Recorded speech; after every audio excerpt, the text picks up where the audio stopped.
അസ്സലാമു അലൈക്കും. പ്രിയപ്പെട്ടവരെ, ഇന്ന് നമ്മൾ പറയുന്നത് നമ്മുടെ കടം വീടാനുള്ള ഒരു എളുപ്പമാർഗമാണ്. ഒരുപാട് ആളുകൾ ഇന്ന് കടം കൊണ്ട് ബുദ്ധിമുട്ടുന്നുണ്ട്, വിഷമിക്കുന്നുണ്ട്. അവർക്കൊക്കെ ഇത് വളരെയധികം പ്രയോജനപ്പെടുന്നതാണ്. മുത്ത് നബി സല്ലല്ലാഹു അലൈഹി വസല്ലമ മുആദ് റളിയല്ലാഹു അൻഹുവിന് പറഞ്ഞു കൊടുത്ത ഒരു ദുആയാണിത്. നബി സല്ലല്ലാഹു അലൈഹി വസല്ലമ പറഞ്ഞു, ഞാൻ നിനക്കൊരു ദുആ പറഞ്ഞു തരാം.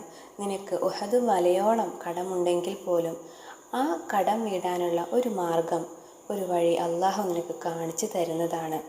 സൂറത്ത് ആലി ഇമ്രാനിലെ 26-ാമത്തെയും 27-ാമത്തെയും ആയത്താണ് ഞാൻ പറയുന്നത്. സൂറത്ത് ആലി ഇമ്രാനിലെ 26, 27 ആയത്തുകളാണ്. ഈ 2 ആയത്തുകൾ നമ്മൾ ചൊല്ലിക്കഴിഞ്ഞാൽ നമ്മുടെ കടം വീടാനുള്ള ഒരു മാർഗം അല്ലാഹു തആല നമുക്ക് കാണിച്ചു തരും. കടം കൊണ്ട് സമാധാനം നഷ്ടപ്പെടുന്നവരും എല്ലാം ഈ ഒരു ദുആ പതിവാക്കുക.